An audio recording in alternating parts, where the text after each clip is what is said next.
Good afternoon, everyone. I'd like to welcome you all to the McGowan Theater located in the National Archives building in Washington, D.C.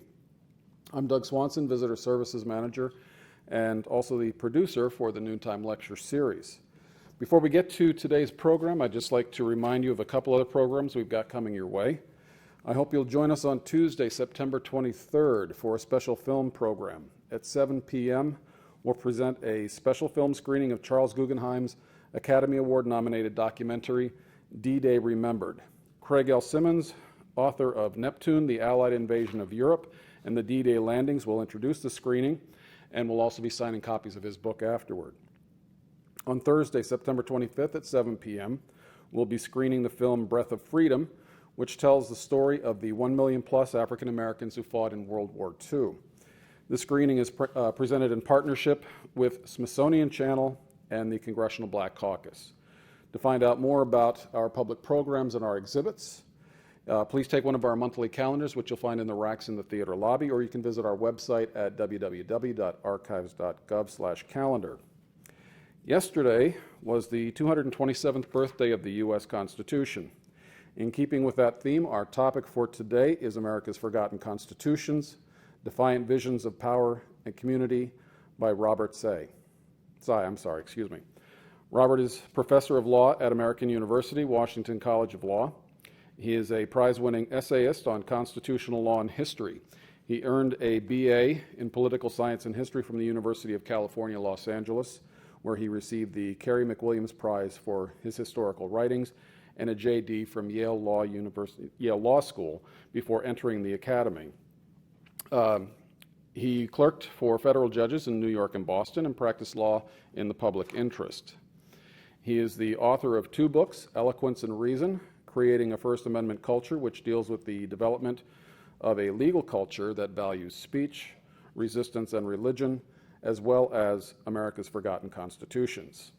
His primary research interests include democratic theory, the formation of American political culture, criminal procedure, presidential strategies on rights, and radical constitutionalism.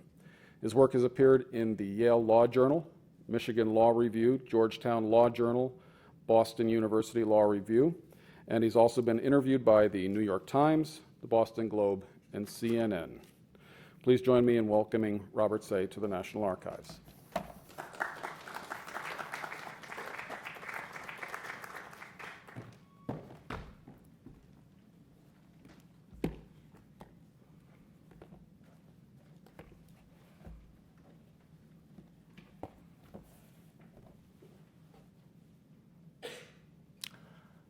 Good afternoon. It's a real pleasure to be with you today. As a naturalized U.S. citizen, it's a dream come true and a real treat to have written something about the American political tradition worthy of discussion in this august venue during a week set aside for all Americans to ponder the history and significance of our Constitution. Now, we all know the standard civic account of the U.S. Constitution, one we learned in school. The Constitution was written by great men possessing wisdom and foresight, and their towering achievement in 1787 has since stood the test of time, more or less philosophically intact. Now, any trained historian will tell you that this is not the whole truth. This country has faced so many national and international crises that it might be more accurate to say that we have lived under more than one constitution. And every constitutional theorist worth her salt must grapple with the ideological mishmash that today makes up the constitutional law practiced by lawyers and judges. In fact, the ratification of America's Constitution in 1787 and succeeding years did not settle ideological conflict, I argue in this book, but at best redirected and delayed it, and in other ways actually intensified that conflict. After the founding, the secular, incrementalist, and pluralistic legal order associated with our Constitution had to be defended against its competitors, against opposing visions of law. Rather than rest satisfied with their creation, Americans were inspired in every generation to create ever more and increasingly diverse constitutions to solve their problems. Now, to illustrate constitutional law as a clash of worldviews, my book ventures beyond the courtrooms and the ivy-colored walls of the legal academy and into the belief systems and writings of ordinary people, the alternative constitutions that average people wrote, the declarations of independence, of which there are many, laws that people wrote on their own, novels, and even poems. All of this, I argue, forms an important part of our popular legal tradition. So this book is about the Constitution as a lived practice, an idea that we take to be binding in an important sense, but also something that can be reinvented by regular people, sometimes drastically so. Consider a few of the protagonists in my counterfactual account of the American Constitution, each of whom wrote their own constitutions in order to remake their worlds after the founding generation. In 1850, French immigrants in the Midwest wrote a constitution creating a socialist society in Illinois, and this was an experiment that was explicitly blessed by state authorities. In 1858, radical abolitionist John Brown held a convention of freedmen and freedwomen in Chatham and produced a constitution that imagined an America that had finally gotten rid of the vice of slavery. In 1905, the so-called 5 civilized tribes, forcibly relocated to Indian territory, got together and proposed a state called Sequoia and wrote a constitution for it. And just a few years ago, white separatists drafted their own constitution to govern a white republic to be carved out of the states of Washington, Oregon, and Idaho, if they ever get their way. Now, the constitutions that all of these groups of Americans have written vary widely in terms of their substantive features. But what unifies them and their experiences are a few ideas. First, the proposition that the people are sovereign and the source of all legitimate laws. And second, every so often, a people's fundamental laws must be rewritten from scratch. Each of the group of Americans that I write about was motivated to repudiate, to resist, and sometimes to supplant entirely the leading philosophies or models contained in the 1787 Constitution or that came to be associated with that text. What I'd like to do with my time with you today is to delve a little bit deeper into two groups' alternative constitution writing experiments to give you a taste of the clash of worldviews that I'm talking about. And what links the two documents that I will discuss is the black experience in America. Slavery, an economic and social institution temporarily sheltered by the 1787 original Constitution, as well as racial segregation and discrimination, a host of practices, of policies, and beliefs which persisted after slavery itself was formally abolished. Now, again, it helps to remember the conventional count. A civil war erupted over the issue of slavery, and the Reconstruction Amendments fixed the problem. When Reconstruction ended and segregation emerged, the Civil Rights Movement finally led to the passage of landmark civil rights laws. The two alternative constitutions that I discuss in my book disrupt this tidy, somewhat Whiggish narrative. Not only do they complicate the causal story, revealing a clash of constitutional visions and tactics employed by regular people, they also uncover the popular legal theories and paths not taken. The first document I want to talk about is John Brown's Provisional Constitution, and the second is a document called the Constitution for the Republic of New Africa. John Brown, who is familiar to most of us, was a radical abolitionist, and he went further than many of his contemporaries in two ways: his legal worldview and in terms of the tactics that he was willing to employ to implement that worldview. Now, tactically, John Brown was willing to use violence to spur legal change. To Brown, it was a natural progression to go from hiding slaves on the Underground Railroad to helping free staters in Kansas to fight off pro-slavery squatters, to stealing slaves himself to give them their freedom, to finally his most infamous act of all, attacking a federal army in Harper's Ferry.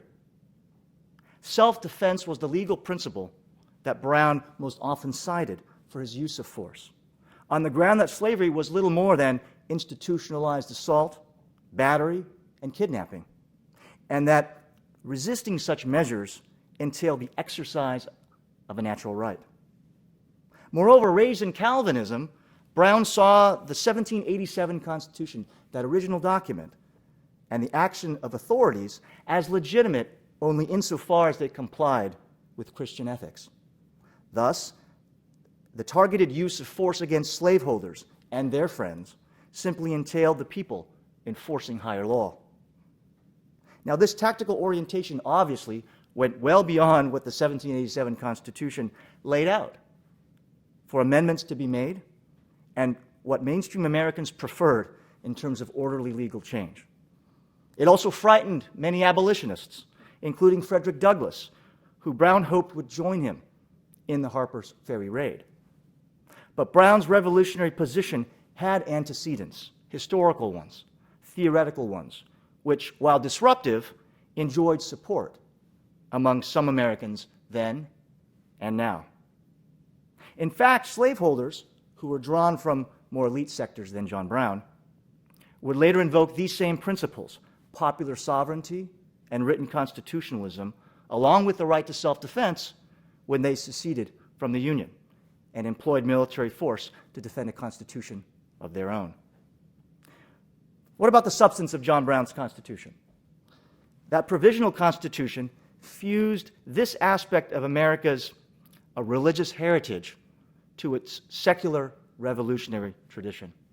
And both of these schools of thought contained in our political tradition became increasingly out of step with mainstream ideas about what Constitution is, what it's for, and how it might be altered. John Brown's Constitution went further than what eventually became the Reconstruction Amendments, and mainstream constitutional laws increasingly limited understanding of equality.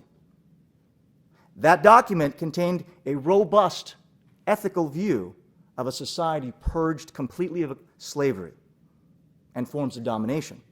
For John Brown's Constitution, equality meant not only an individual's right against government, but also entailed duties owed to fellow citizens.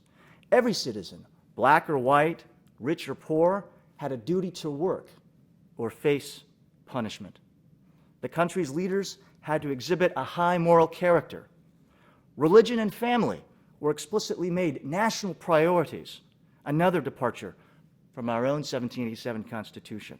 And every citizen was enjoined to live a life of moderation, avoiding doing unnecessary harm to others and avoiding wasteful behaviors. You might find this interesting. This also might be a sort of popular idea today, but John Brown believed in a limited government to such an extreme that he believed that Congress should be limited to 10 people. I'm quite confident there would be supporters of that position today. Now, Brown's constitutional vision could never be fully implemented, at least beyond his small band of men and his immediate family. For his reckless assault in Harper's Ferry and his subsequent trial and execution thoroughly discredited his legal enterprise. But it is a vision well worth considering, one where a deeper mutual sense of attachment, of obligation, and of virtue would constitute the ties that bind a people, instead of an inclusive but fragmented, highly individualistic notion of constitutional law that reigns today. Now, fast forward to the mid-20th century.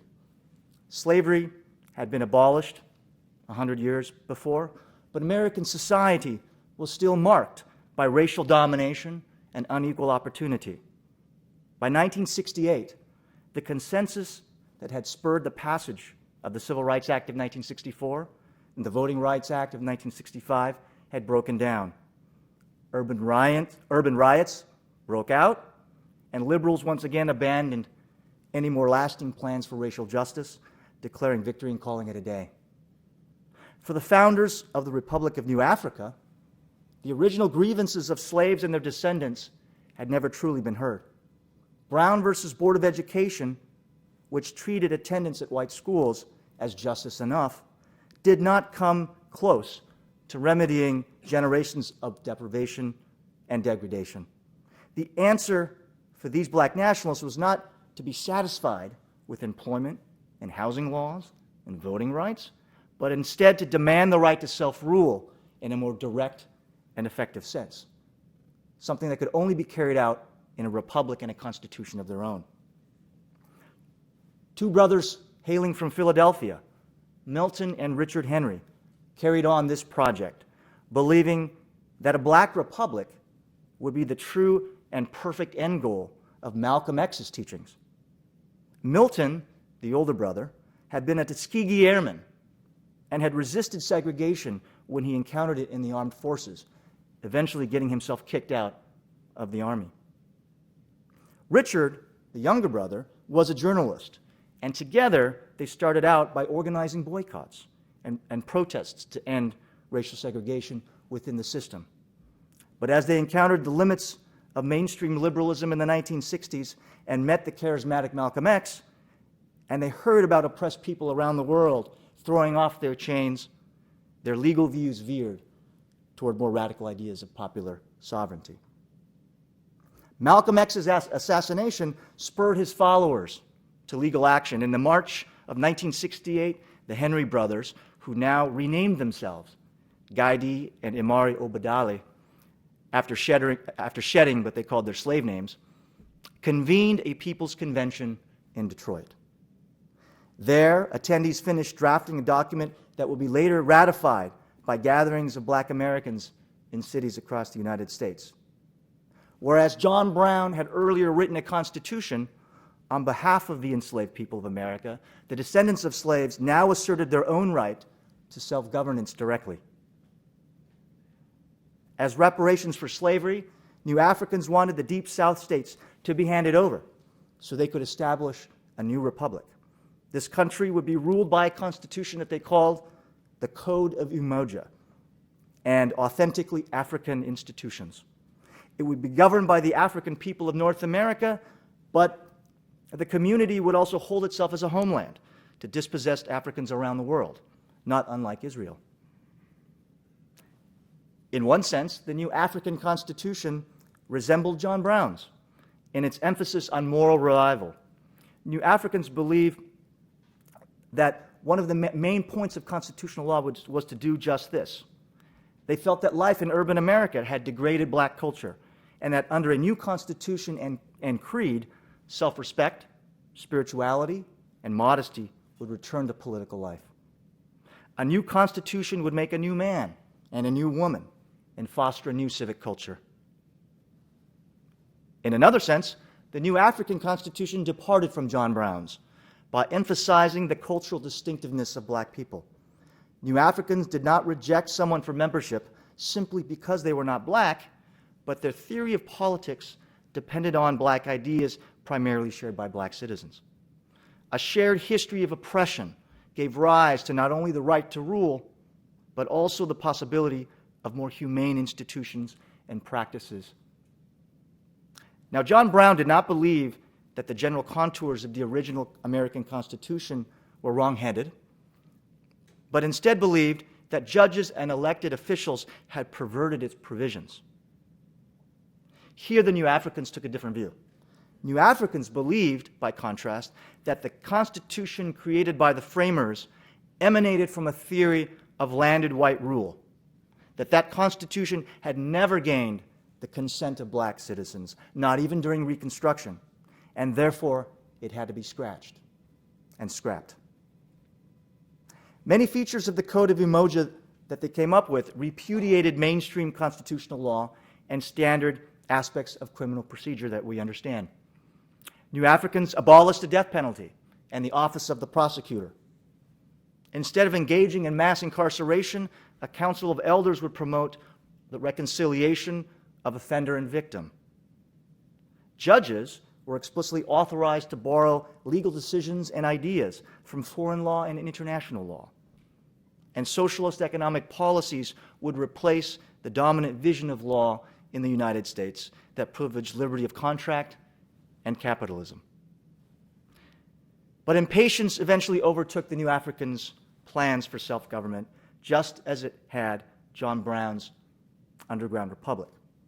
Both groups were highly ambitious. Brown believed that his constitution would someday, somehow, come to supplant the original constitution. The Obadali brothers believed that the federal government would be persuaded somehow, some way, to give up hard-won territory. Like Brown, Imari Obadali became captivated by ideas of armed self-defense and how violence can cause revolutionary change.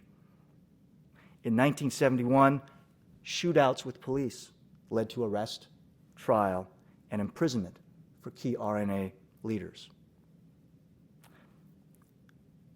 Popular ideas of sovereignty had changed over the years. For one thing, the body of law that average people can cite seemed stronger, more plentiful. A successful wave of decolonization in Africa and other parts of the world, as I mentioned before, could now be cited as precedent for popular sovereignty. Advances in international law, which increasingly asserted the right of self-determination and human rights, also leavened more traditional appeals to self-governance. And as I already mentioned, there was both a national and international dimension now to new models of political community. As the tradition has become more capacious, more Americans showed themselves willing to experiment with new institutions and foreign concepts and laws, even as they saw themselves laboring within the same American political tradition. Ideas of popular sovereignty, though they can be wild and creative among the discontented, actually became increasingly domesticated in mainstream constitutional thought, in the law practiced by lawyers and judges, and respected in the courts and legislatures. The idea that the 1787 Constitution should remain untouched, or at least rarely amended, for better and for worse, has become conventional wisdom. And yet, vestiges of a revolutionary tradition remain. We are asked to celebrate the Constitution this week, and we should remember the amazing plan that the founders gave us. But more important, and instead of celebrating the Constitution, I submit it is better to celebrate the legal and political tradition that they gave to us, that both sustains that document and pushes it to become an ever better version of itself. What I've learned about the constitutional tradition by studying the constitutions written by Americans after the founding is eye-opening. They're empowering, thought-provoking, but also confusing and sometimes incredibly disturbing. I urge you to read them yourselves. And always a revolutionary tradition remains in the background, at the margins of legal thought, a reminder of other methods and possibilities should the 1787 Constitution ever falter. Thank you.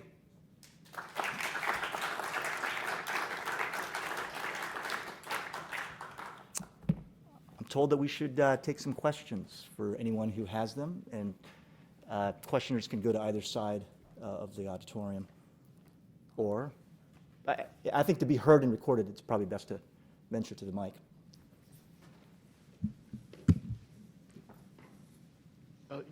Wonderful talk. You could only mention so much in the time allotted, but you've not mentioned Dora's Rebellion, which is largely forgotten, but I think may be as enduring as some of the examples you've pointed out.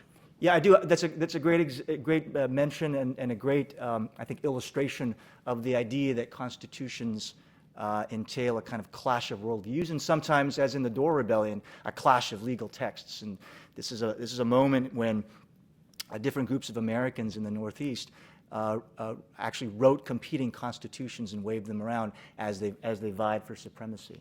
So again, I think this is an early kind of example of what I'm talking about within the same generation as the founding, but a terrific example. Yes, sir. So if you fast forward 10 or 20 years, do you think democracy in Iraq will work or fail? Wow. I've learned in this business not to make predictions about how long legal systems can rise or fail. But I do think that what little I know about that experience is that it illustrates a couple of points. One is it matters who writes constitutions. They need to be seen as documents that from the writing itself in a kind of process-based way to be a reflection of the people's true interests. And so to the extent that they don't fully capture that, that can be a major problem. The second point I think that ongoing example illustrates is the importance of the development of a legal culture. And that's kind of one of the central concerns of this book and my work in general, and that is that it's not enough to write.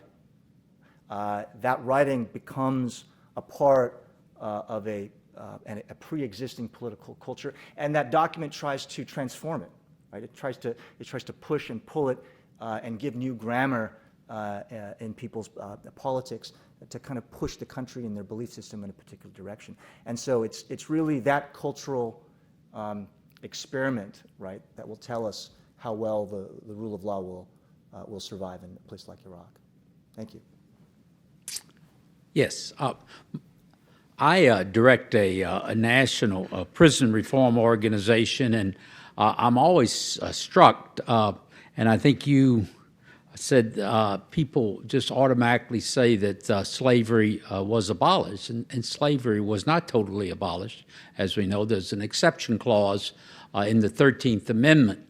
And I was wondering if you had any thoughts on the exception clause in the 13th Amendment. Certainly it didn't play a role in John Brown. It was before. But it's got an interesting history. I'm reading about the lease program in regard to the Deep South afterwards right now, which was basically, the book is basically, it was slavery. So we still have very much slavery in our slavery is accepted right now in our Constitution. Has there been any attempts to remove that in any new constitutions? And it just seems like it's but people automatically, even in the movie Lincoln, they read it out, and they even included the exception clause. But no one seems to be aware of it, that there is an exception clause, and that we still have slavery in our Constitution. I count myself among those who haven't thought very deeply about this point, but I think it's well taken, right? That if we look at the document closely, we'll see that words matter, but also that sometimes there are very technical ways in which we talk about certain kinds of problems that are overlooked but cause difficulties later. I myself haven't thought deeply enough, I think, about this problem. It sounds like you have. I do know that the general thrust of the 13th Amendment, the 14th Amendment, and the 15th Amendment has been taken as if it had solved a kind of a national problem then and there. And as you suggest, the story is much more complicated than we're led to believe. So, yeah. Thank you for pointing that out. Yes. Hi, thank you for coming today. Julian Hipkins from Teaching for Change. Just a quick question. Do you think the portrayal of John Brown as sometimes crazy or revolutionary caused people to be reluctant to stand up for others because of his portrayal in history, especially across racial lines? Yeah, he's always shown as having a kind of crazy glint in his eye. And anytime I've spoken to people about John Brown, I often get this sort of reaction, but he was nuts, right? I mean, really nuts. But my answer here is that you can be both nuts and have a coherent legal theory, okay? And one that's shared by more than just the person that is the current proponent of it. And I think that's true with John Brown, that John Brown clearly dramatized in a very visceral way a set of ideas, but those ideas are shared by other people at the time. He just pulled them kind of together in a way that was very attractive, and interesting. He was willing to execute them in a way that others were not. So, for example, Lysander Spooner, a contemporary of Brown's, wrote about self-defense, and he very much argued in his writings that because slavery was a form of assault, battery, kidnapping, and so forth, that not only did slaves have a natural right to fight their slave masters, but that anyone had a right to help the slave as an extension of that philosophy. So it wasn't just John Brown who held those views, but he was willing to execute them. And also his vision of what the United States could look like as a system of laws where slavery played no longer any part in it was shared by others. There were other abolitionists who kind of secretly was funding many of these projects, and sometimes not so secretly, but many of them believed that resorting to force was an important component for slaves to become the kind of virtuous individuals that were capable of self-governance. And so, in other words, that kind of taking up arms, right, was an important first step to becoming a full citizen, like whites were. Okay, so so I suppose that would be my answer, is that there are others who shared his views. I think that Brown gets himself into trouble because there just isn't any gray with him, right? It's all black and white. And so, as with zealots of this sort, it's hard to imagine any kind of a compromise, any kind of a solution. And this reveals itself also in Brown's kind of lack of a theory for how his Constitution would become our Constitution. Like there's nothing in the Constitution that admits of any deep thinking about how we would go from moment A to moment B. Okay, he was just convinced at some point people would be so tired of the old document that we would move to a new one. Clearly, after his trial and execution, the Commonwealth of Virginia and the federal government do a very, very good job of discrediting all of his ideas, from his comprehensive vision for a constitution to, I think, painting him as a kind of miscreant and rabble-rouser that no one really should pay attention to anymore. Thank you. Thank you.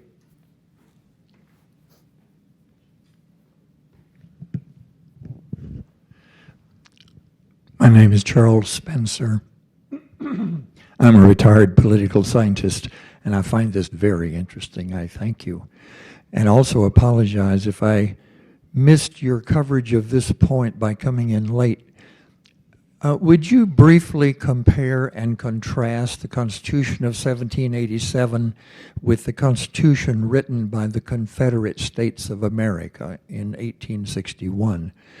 Specifically, did the Confederate Constitution provide for a graceful and peaceful exit of any state which disagreed with the central government, which was one of the foundation stones of their own secession?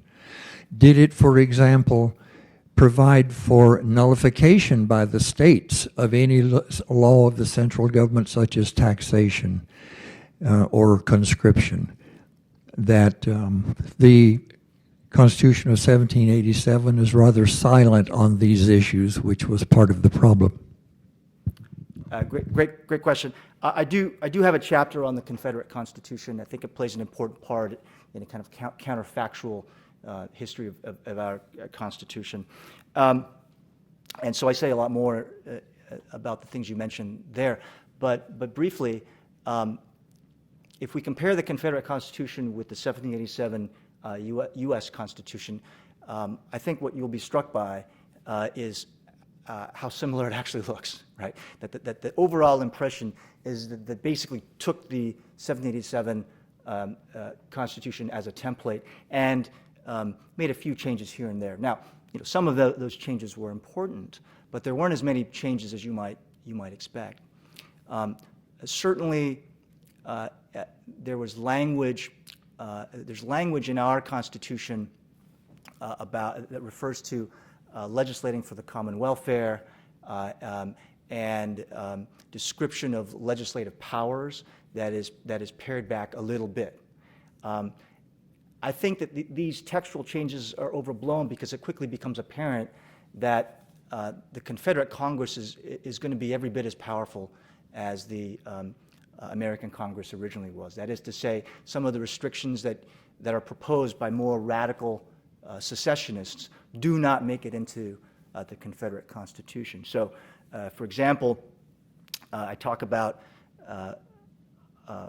Rhett Barnwell,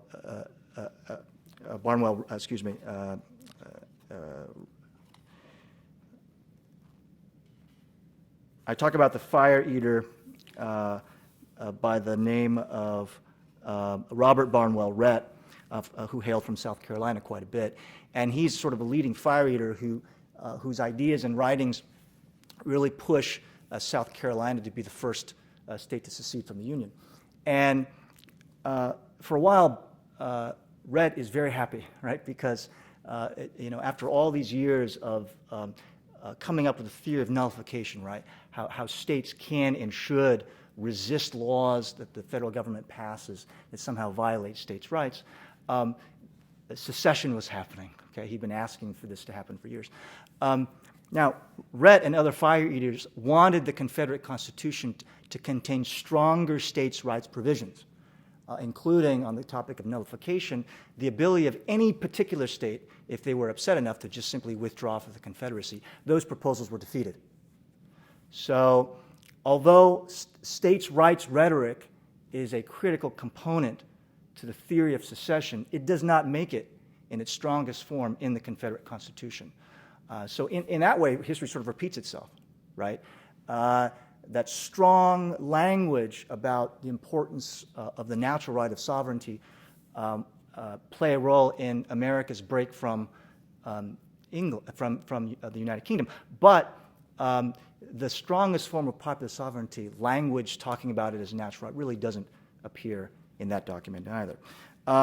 Fire eaters also wanted in the Confederate Constitution stronger provisions protecting slavery. Okay, for example, there was a proposal that would give states the ability to basically veto the admission of any new state to the Confederacy if they were not clearly, right, a pro-slavery state. That went down in defeat. Okay, so there and there are other sort of provisions like this. So if you take a look at if you lay them side by side, you'll actually, I think, be struck by how much the Confederate Constitution resembles the original one. Now, of course, slavery is the important piece of this. That the secessionists were slaveholders who believed that their way of life was threatened by Lincoln and by constitutional law as it unfolded in the courts. But otherwise, large-scale republicanism was very much what they were also after. Thank you. One more, if you don't mind. Yes. I was thinking about when you mentioned the socialist sect in Illinois that wrote their own constitution. Other experimental sects like the Shakers or even maybe the Mormons, I know that they were religious in background, but did they also have their own constitution of some sort? Right. This is a great question. So there are hundreds of religious and secular groups who held countercultural views when we think of the dominant American system politically and socially and economically. And a number of them turned away from mainstream American law and politics and reorganized themselves into collectives. And sometimes they used, let's call them localized forms of self-organization, state law, local law, municipal law sometimes, private law, a contract at other times. The Icarians, this is the group that I write about in Illinois, do all of those things and more. And so I looked at the Shakers and I looked at some other groups, and the way in which the Icarians really distinguished themselves, and it's kind of shockingly so, was how much they were devoted to the rule of law on a kind of a grand scale. Unlike some groups, some countercultural groups, they really believed that they needed a single, coherent, and complicated constitution in order to carry out their vision of the world. And so in 1850, they write their first constitution, and then they write several more after this and so forth. And it's got to be one of the longest constitutions anyone has ever written. It's hundreds of provisions long. It purports to regulate almost every aspect of political, social, and economic life that you can imagine, and family life as well. And they believed that this would be the kind of experiment that would really offer a way of resisting unchecked capitalism as they saw it in the mid-19th century. They used private law in this sense. They used contract law. They used Illinois' state agricultural laws to kind of authorize their kind of collectively owned farming project. But all of this had to be submitted to Illinois authorities, including the Constitution they wrote to govern themselves, and it was approved. So this is one of the really remarkable things about this. And so what we see with their experience is it lasts quite a long time. It's one of the more successful kind of countercultural constitutional experiences, and ultimately a kind of series of crises within their mini republic, so to speak, bring it to an end. But that's why I end up writing about the Icarians, and I think they're a fascinating group. Any other questions? Well, I thank you very much.